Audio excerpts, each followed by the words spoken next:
Episodio número 3. La lectura y la escritura como sanación y salvación. Hola, bienvenido a Historias que Nutren. Gracias por tu compañía. Espero que estés bien, así sea de día, de noche o de madrugada, y donde quiera que estés escuchando este podcast. Cuando escuches completo uno de nuestros episodios, te aseguro, te prometo que tendrás nuevas formas de ver el día a día. Vas a adquirir nuevas ideas, nuevos puntos de vista que van a sumar a tu vida. Porque vas a conocer temas y personajes que van a inspirar, a nutrir tu vida. En lo físico, lo personal, lo espiritual y lo profesional. Yo soy Santiago Ríos. Esto es Historias que Nutren. Presenta Doria. Hay hechos, fechas, nombres y ausencias que nos modifican para siempre. Y a pesar de ello, no las mencionamos ni las recordamos. Las guardamos durante muchos años en lo más profundo de los archivos y la memoria hasta que parecen olvidadas e inofensivas. Pero al ser removidas, encontradas y recordadas, brotan como borrascas que inundan incluso a otros y otras, a seres lejanos, a otros hogares. Al contarnos y contarle al mundo esas historias absolutamente personales, terminan sirviendo de catarsis y redención para uno mismo. Y aunque sea sorprendente, también terminan salvando a muchísimas otras personas que han vivido, han callado y se han atragantado con hechos, fechas, historias y ausencias. En este episodio de Historias que Nutren hablaremos de un tema muy humano y universal: la lectura y la escritura como sanación y salvación. Yo recuerdo que mi primer sentimiento era pues alegría, obvio, porque al final iba a publicar un libro, pero era un miedo infinito porque yo decía, yo nunca le he hablado esto a nadie y de repente va a salir este libro y todo el mundo se va a enterar. La lectura y la escritura como sanación y salvación. Para hablar de esto, nos acompaña una de las voces literarias que ha sido una revelación y un bálsamo para el mundo de las letras colombiano. Se llama Sara Jaramillo Klinkert, quien es comunicadora, aventurera y emprendedora. Sara ríe como habla, con fuerza y sin contención, y asimismo escribe. Y escribe sobre temas dolorosos, pero lo hace de una forma tan poética, con tanto ritmo y con tal abundancia de palabras bellas y anécdotas tan divertidas, que duele, pero no hace tanto daño. Bienvenida, Sara, a esta conversación. ¿Cómo estás? Feliz de estarlos acompañando hoy y compartiéndoles, es verdad, estas historias que sanan. Antes de meternos con las historias que escribes, primero cuéntanos de esas historias que has leído. ¿Qué libros que al leerlos puedes decir que te salvaron? Ay, Santiago, esa es como la pregunta del millón, porque mira, yo tengo una tradición lectora desde que estaba muy niña. He sido una como muy devoralibros. Y la razón es muy sencilla. Yo vivía pues en las afueras de la ciudad, en una finca, y entonces pues no tenía vecinas y mis amigas del colegio no iban hasta allá, pues porque en ese momento no se usaba vivir en finca, entonces todo el mundo pensaba que yo vivía muy lejos. Fuera de eso, todos mis hermanos eran hombres. Como todo ese bache social que tuve en algún momento, yo lo llenaba siempre leyendo. Tuve la buena fortuna de que en mi casa había buena biblioteca y la mejor amiga de mi madre era bibliotecaria de un colegio también, y entonces ella me mantenía muy surtida de libros.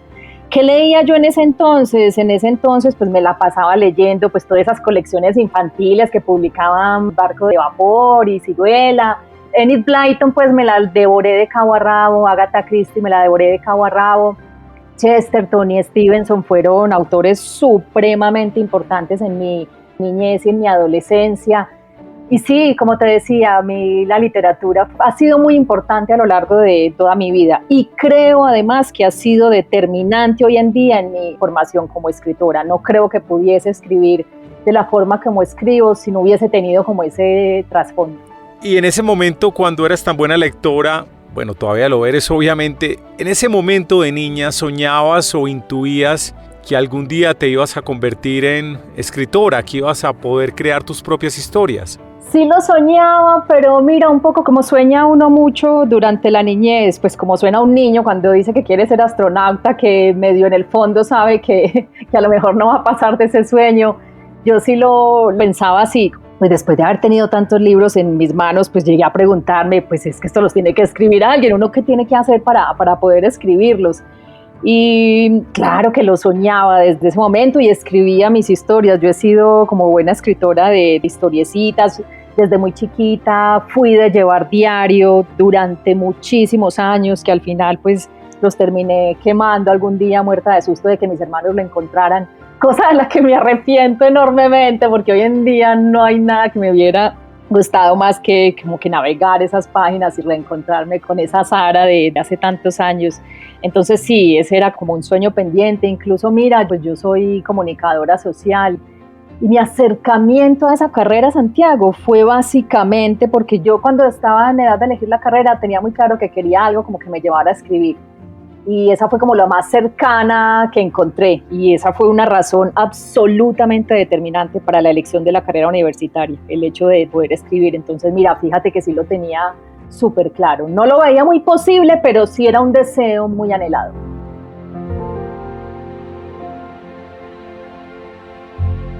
«30 años para escribir tu primera novela, ¿Cómo maté a mi padre?». Cuéntanos qué provocó escribir algo guardado en lo profundo y de lo cual no hablabas o evitabas hablar. Lo más curioso de todo es que esa novela yo nunca me planteé escribírmela. Yo siempre, pues ahora pues como que lo miro con la distancia en el tiempo, yo pienso que si yo me hubiera un día sentado y hubiera dicho, bueno, llegó el momento como de escribir esta historia de mi vida, ahora que tengo esta distancia de 30 años que me ha permitido reflexionar y pensar mucho sobre ello, si yo hubiese tenido ese pensamiento claro, yo creo que no hubiera escrito ni una sola palabra, Santiago, porque es que es como muy pretencioso uno pensar, pues primero que pueda escribir de uno mismo y bueno, eso no tanto, pero pensar que a los demás les pueda interesar eso es algo demasiado pretencioso. Yo creo que esta novela ha funcionado también y ha conectado con los lectores, bueno, y terminó siendo lo que terminó siendo, como por esa ingenuidad mía cuando yo me senté a escribirla. Cualquier día escribí un texto para una clase y ese texto, o sea, me dolió como mucho hurgar en esa herida, porque como tú bien dijiste, era una herida que yo no solía frecuentar, sino que más bien tendía como a esconderla, pero de alguna manera me di cuenta de que poniéndola en palabras me sentía muy bien. Y yo recuerdo que eso lo hice para una clase y cuando lo leí en la clase, pues todo el mundo se quedó como muy sorprendido, mis compañeros, mis profesores, yo misma me quedé muy sorprendida de lo que había salido. Y a partir de esa sorpresa mía y de eso que me generaba ver mi historia, que siempre estuvo tan oculta verla sobre el papel, fue como lo que me obligó a seguirme sentando. No por nada, porque yo hasta muy tarde, cuando ya tenía casi todo el libro completo, fue que empecé a considerar la posibilidad de volverla una novela. Con lo cual durante gran parte de la escritura de ella, yo no la concebía así, la concebía como una forma de poner mi historia en alguna parte, como de alguna manera como que me estorbaba ya tenerla adentro, tenerla tan oculta, sí, como cerrarle tantas puertas, quería verla en alguna parte distinta a mi interior y esa fue la razón por la cual la puse por escrito. No pensé, como te dije, que se fuera a convertir en novela, si lo hubiera pensado, hay veces pienso que yo a lo mejor me hubiera guardado muchas cosas, no hubiera puesto como tanta honestidad y tanta verdad como siento que puse en el papel. Y la razón es porque cuando la estábamos editando, ya cuando sí vi que en efecto se iba a convertir en un libro, y no solo que se iba a convertir en un libro, sino que iba a publicarse, con lo cual cualquier persona iba a poder leerla, yo recuerdo que mi primer sentimiento era pues alegría, obvio, porque al final iba a publicar un libro, pero era un miedo infinito, porque yo decía, yo nunca le he hablado esto a nadie y de repente va a salir este libro y todo el mundo se va a enterar. Incluso hasta pensé en quitar cosas, ¿será que quito esta parte? ¿Será que quito esta otra? O sea, tuve como una pelea conmigo misma muy fuerte y una confrontación como muy grande y al final un día dije, no, yo voy a publicar esto así, no le voy a quitar nada, porque sería como traicionarme y sería como autocensurarme y yo no estoy en condiciones de hacer eso ni lo voy a hacer. Y a la final salió como salió, pues casi que todo lo que había escrito inicialmente. Lo que se hicieron fue pues correcciones gramaticales y de este tipo, pero la historia como tal todo lo que había puesto sobre ese papel salió tal cual. Y sí, fue gracias a la ignorancia de lo que iba a pasar con ella después.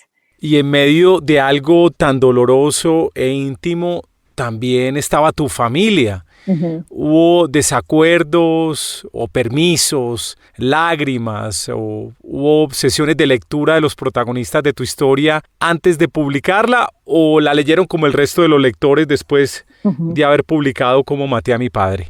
Bueno, para mi fortuna la leyeron como el resto de los lectores. Yo solamente les conté que había escrito esa novela y no solo eso, sino que iba a publicarse ya cuando no había marcha atrás, o sea, cuando yo ya tenía firmado un contrato con una editorial y ya esa novela no tenía reversa. Ahí fue cuando yo les conté.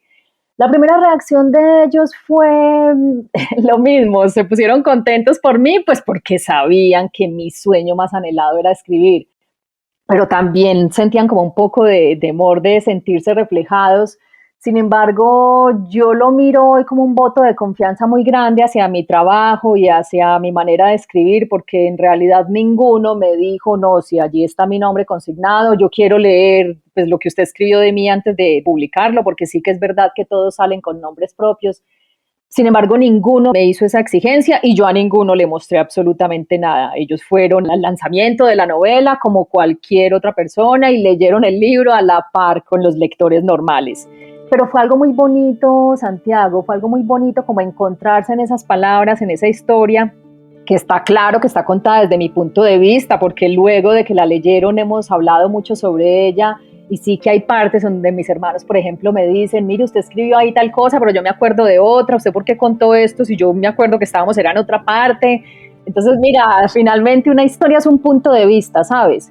Que si mis hermanos la escribieran, a lo mejor saldría otra historia muy distinta. Y yo les digo, bueno, ese es mi punto de vista, si ustedes tienen otro distinto, adelante.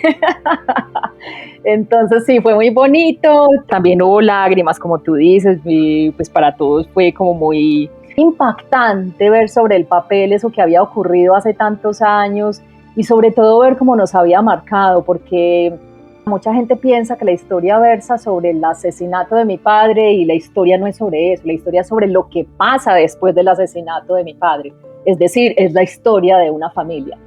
Fue como muy doloroso analizar ya con la distancia del tiempo lo que había ocurrido en esos 30 años. Para mí, pues escribirla, ya te imaginarás lo difícil que fue como darme cuenta de tantas cosas de las que nunca quise darme cuenta o no quise mirar o traté pues como de ignorar, pero que es que eran tan evidentes y fueron incluso tan evidentes durante el proceso de escritura. Pues eso mismo que yo sufrí escribiéndola, lo sufrieron ellos durante la primera lectura. Fue como un impacto muy grande encontrarse con ello.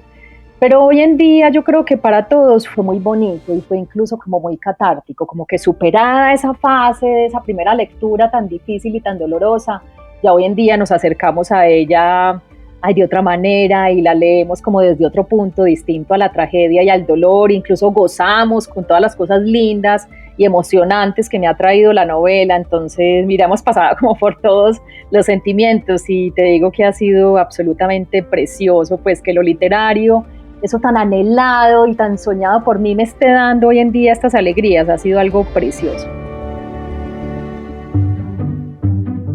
Cómo maté a mi padre fue nominada al Premio Nacional de Novela en Colombia. Además, con reseñas positivas no solamente en medios colombianos, sino también en medios españoles. Tu obra ha sido recomendada por críticos literarios, por actores, por periodistas, por influencers. ¿Esperabas que fuera a tener tal acogida tu novela? ¿O realmente como escritora en ese momento antes de publicarla, cuál era tu objetivo antes de lanzar la novela al mercado y cómo has recibido todo lo que ha pasado? Bueno, mi objetivo era netamente literario. O sea, yo no aspiraba nada más que a hacer literatura, pues porque ese era mi sueño. Cuando uno sueña con hacer literatura, pues publicar se vuelve pues como una gran aspiración, pero luego de que uno publica se da uno cuenta, Santiago, es que publicar no es suficiente, que no solo hay que publicar, sino lograr que la gente compre la novela. Y luego se da cuenta que no es suficiente con que la gente compre la novela, sino que hay que lograr que le guste la novela. Entonces, mira, a la final, pues publicar es el último paso en el que uno interviene, porque ya de ahí en adelante es como entregar la obra y ni siquiera un editor sabe o puede vislumbrar qué va a pasar con la obra. Yo en un principio estaba muy tranquila porque como te dije, pues estaba asustada por lo que estaba haciendo público, pero estaba tranquila en el fondo porque yo decía, bueno, la editorial con la que la voy a publicar aquí en Medellín es una editorial chiquita, es una editorial independiente, eso no lo va a leer nadie, si mucho lo leerá mi familia, lo leerán mis amigos más cercanos, mis compañeras del colegio que vivieron esa época conmigo y ya, yo sinceramente nunca pensé que fuera a pasar más de ahí. Y fue como muy sorpresivo porque, como tú dices, eso se volvió como una bola de nieve. Fue tan impresionante, Santiago, que la novela la lanzamos un diciembre y la primera edición se había agotado a los 20 días. Y es curioso porque al ser una editorial independiente como Angosta, es una editorial pues que no hace publicidad, que no mueve prensa, o sea, todo lo que empezó a pasar fue absolutamente genuino y orgánico. Y fuera de eso nos agarró después la pandemia y yo dije, bueno, ya con la pandemia hasta ahí llegó la novela y resulta que en plena pandemia se agotó la segunda y se agotó la tercera edición y eso se volvía como imparable, luego la lanzaron en España y en España también empezó a funcionar muy bien. Y para mí lo más importante que le ha pasado a esa novela ha sido lo que tú mencionaste en la pregunta y es lo del Premio Nacional de Novela. Y te voy a decir por qué. Yo en un principio sentía como que la novela funcionaba muy bien porque a la gente le gustan mucho las historias autobiográficas, ¿sabes? Yo sé que somos curiosos y somos chismosos por naturaleza y nos gusta mucho leer este tipo de historias cuando sabemos que le pasó a alguien en realidad. Entonces yo al principio de alguna manera sentía que esos eran los lectores que estaban llegando a la novela, pues como gente común y corriente, gente curiosa, gente que no tenía a lo mejor mucha trayectoria lectora, pero que mi historia por ser real le había interesado de una u otra manera.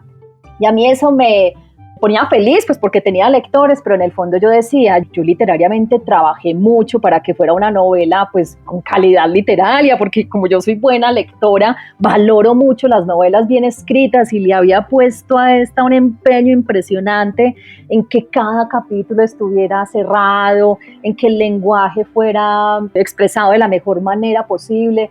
Yo le había invertido como mucho a ello. Y finalmente con la nominación al Premio Nacional de Novela fue como decirle a la gente, no, sí, la historia es real y la historia tiene interés por ser real, pero la historia está bien escrita y eso me atrajo ya como una avalancha de lectores como más grandes y más formados que ya empezaron a mirar la novela con otros ojos y a recomendarla y como que le entraron de otra manera y eso para mí fue supremamente importante como escritora. Esa nominación a ese premio la agradecí muchísimo y ha sido como uno de los hitos de la novela, me puso súper feliz.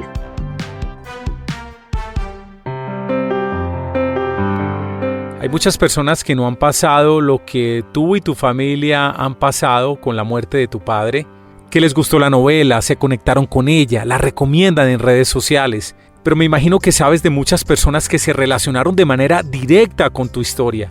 ¿Crees que les ayudó de alguna manera haber leído tu libro? Pues a juzgar por los mensajes que recibo, yo diría que sí. Y también aprovecho para decirte que a mí me impresiona la cantidad de mensajes de personas con historias muy parecidas. Es impresionante la cantidad de tragedias y de ausencias y de dolor que hemos afrontado en Colombia. De hecho, mira, cuando la novela se lanzó en España, yo tenía como mucha curiosidad por saber el público en España cómo iba a recibirla, pues porque la historia que ellos tienen de la Medellín de esa época es un poco esta historia clichésuda que ven en otros libros y en otras series y en otras películas, que es la típica historia pues de Pablo Escobar, del sicario y ta. Entonces yo tenía como mucha curiosidad de saber si la gente que no había vivido esa historia, porque los mensajes que yo recibía eran de gente de aquí, si iba a lograr conectar o si a lo mejor la historia no les iba a resonar de la misma manera como les resonaba aquí. Y me sorprende mucho darme cuenta pues, que la historia resuena independiente de que a ti te hayan matado a tu papá o no. Y sabes que alguna vez hablé con Héctor Abad de eso y Héctor me decía, lo que pasa es que la novela funciona en Medellín y funciona en cualquier parte del mundo por una razón muy sencilla y es que la novela atraviesa por muchos sentimientos humanos y los sentimientos humanos son universales. Entonces, una persona aquí o en cualquier parte del mundo, por uno u otro lado, se va a identificar. Si tiene una ausencia, pues por la ausencia. Si tiene temas de drogadicción cerca, por los temas de drogadicción. Si tiene dolor, por el dolor. Si tiene culpa, por la culpa. Si tiene silencio, por el silencio. Es que la novela abarca mucho, pasa por muchos estados. Uno se ríe, uno llora, uno sufre, uno siente culpa, uno pasa por muchos estados mentales. Y por eso me decía él, yo creo que la novela funciona. Va a ser como más universal por eso, no solo va a resonar en Medellín.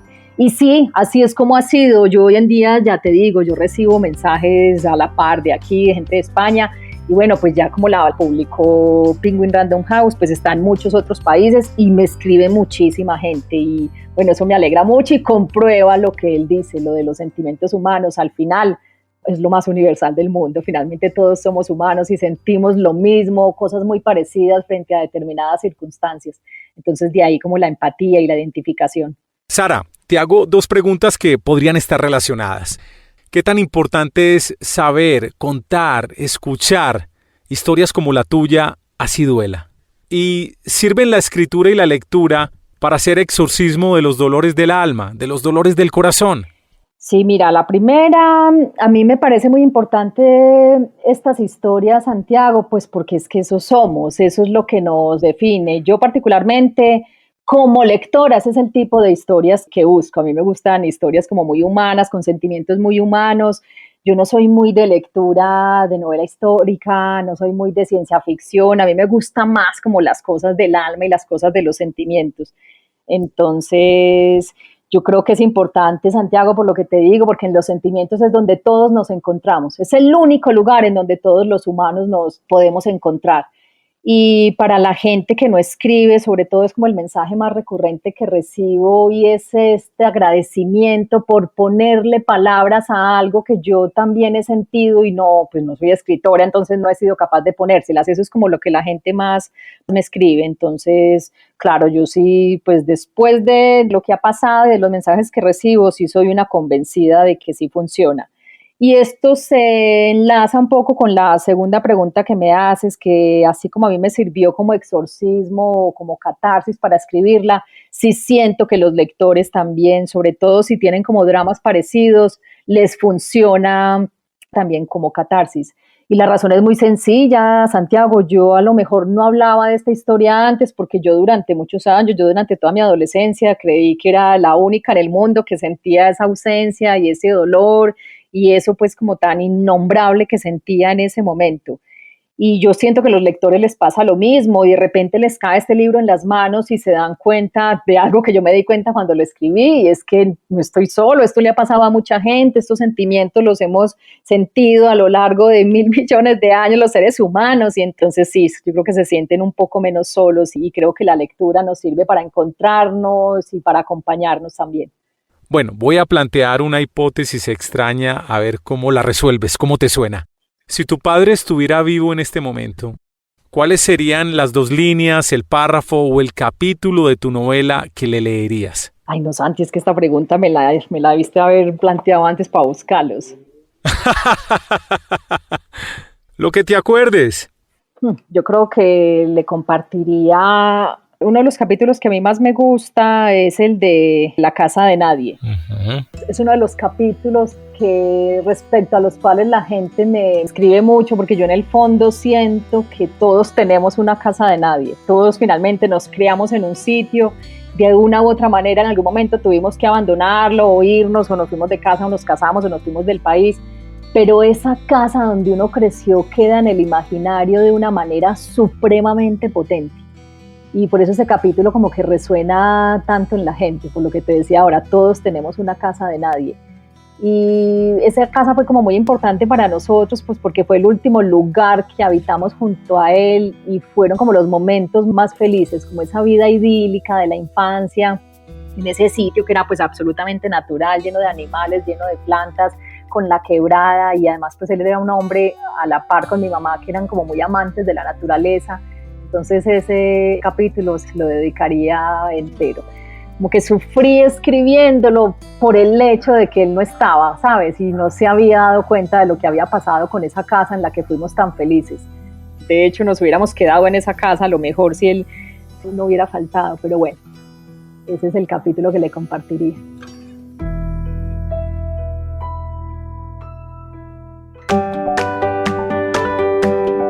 Tu nueva novela se llama Donde cantan las ballenas. Cuéntanos un poco de esta novela, no vayas a hacer spoiler por favor, pero cuéntanos cómo te ha ido con el lanzamiento de tu nueva obra. Mira, Santiago, es una novela incluso que está muy enlazada con cómo maté a mi padre, empezando porque comparten como un gran tema, y ese gran tema es el de la ausencia paterna. En Donde cantan las ballenas, pues que ya es una novela de ficción, ya me alejé completamente de la autobiografía, ya es una novela que está narrada en tercera persona, también como marcando distancia y dando a entender pues que no es autobiográfica, pero al final tiene muchas cosas mías y como te digo, se enlaza mucho con cómo maté a mi padre. Narra la historia de una niña llamada Candelaria que vive en un sitio muy alejado en medio de una montaña porque su padre es artista y es un escultor de ballenas, y precisamente por ser escultor y por ser creador tiene este sueño de alejarse de la civilización porque piensa que allí va a poder dar rienda suelta como a su espíritu creativo. Sin embargo, estando allí asentados en esa casa en medio de la nada, un día los abandona. Ahí exploro el abandono, pero ya no desde la muerte como en Cómo maté a mi padre, sino desde el abandono pues paterno. Y deja a la familia un poco varada allí en ese lugar. Entonces la casa pues empieza a caerse, como está en medio de la montaña, pues imagínate, la vegetación empieza a devorarla, la piscina se convierte en un estanque, nacen árboles dentro de la casa.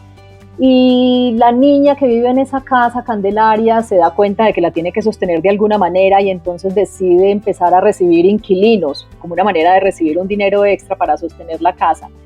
Y resulta pues que como viven tan alejados, pues los inquilinos que llegan son personas muy extrañas, son personas que al final también están huyendo de algo, necesitan esconder algo.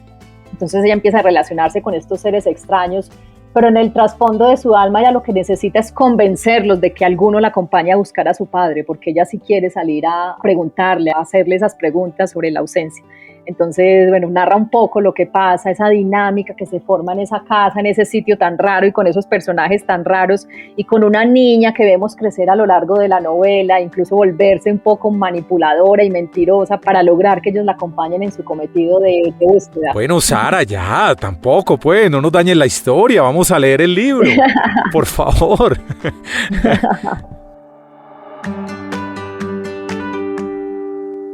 Sara, ¿qué mensaje le dejas a un lector que de pronto está pasando por un momento difícil de su vida? ¿Cómo la lectura lo puede sanar? Y no exactamente con el libro que escribiste, sino con cualquier libro.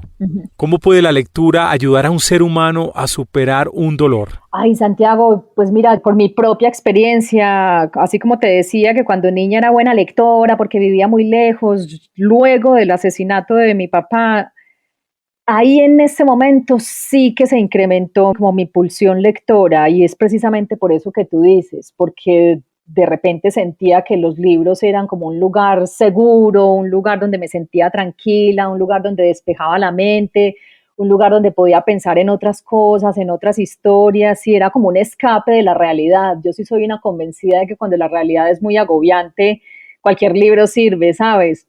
Y sobre todo, por lo menos a mí en ese momento, la sensación que me dejaba es de esperanza, porque yo a través de los libros pues me daba cuenta de que esa es la vida, Santiago, de que la vida se compone de ausencias y de tristezas y de dolores y también de cosas felices, pero lo que más me reveló es que yo no era la única en el mundo y que el dolor es como muy inherente al ser humano, y a mí eso me traía esperanza, me sentía acompañada. Entonces yo siempre he encontrado en la lectura y en la cocina una terapia muy, muy grande, como de refugiarse en otras cosas y pensar por un momento en otras cosas y ver otras realidades y otros aromas y otros sabores. Eso para mí son grandes terapias. En tus obras, por tu papá, por tu mamá, tu vida está llena de vegetación, de plantas, de olores, de sabores. Háblanos un poco de tu emprendimiento. Ábrete Sésamo. Es un emprendimiento de especias, de ingredientes de comida que tienes desde hace tiempo. Háblanos un poco de Ábrete Sésamo. Mira, es que uno no sabe a dónde lo van a llevar las cosas de la vida. Surgió luego de un viaje a la India. Yo me desempeñaba como periodista en el noticiero más importante de Colombia y estaba como muy cansada de esa inmediatez del periodismo, y cualquier día pues me dio por hacer un viaje a la India más como buscando un sitio de huida, un sitio bien lejos, donde no me sonara el celular, imagínate, ese era el precepto del viaje. Y de allá llegué con la idea de montar la tienda de especias porque soy muy cocinera, mi familia es de ascendencia muy cocinera y para mí la India fue una revelación culinaria. Yo no traje de allá sino especias. Y cuando llegué aquí me di cuenta de que era como un mercado que no estaba muy atendido.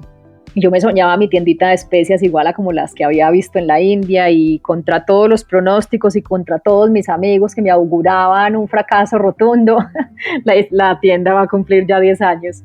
Y bueno, me ha traído muchas alegrías, entre ellas pues tengo que admitir que gracias a esa tienda fue que pude irme a España a hacer el máster y escribir las 2 novelas, entonces mira, pues tengo todo que agradecerle a las especias. Sara, finalmente cuéntanos cómo los oyentes de este podcast se pueden conectar contigo, dónde te encuentran en internet y redes sociales. Conmigo es súper fácil comunicarse, los temas literarios normalmente los trato en mi cuenta de Instagram y de Twitter, en ambas aparezco como @sarimillo.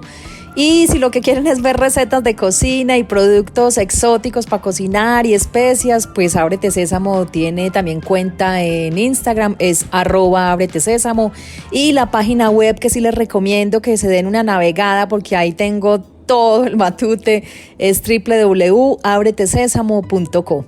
Ya saben, contesto absolutamente todos los mensajes yo misma. Sara, muchas gracias por estar en un nuevo episodio de Historias que Nutren de Doria.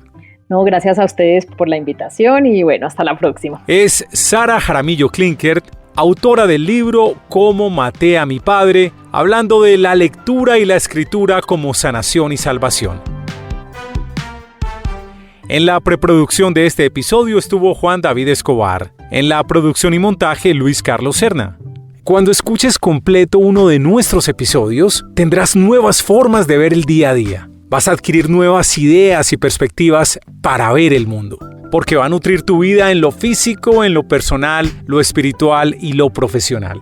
Para que no te pierdas ningún episodio, por favor suscríbete en tu directorio de podcast preferido.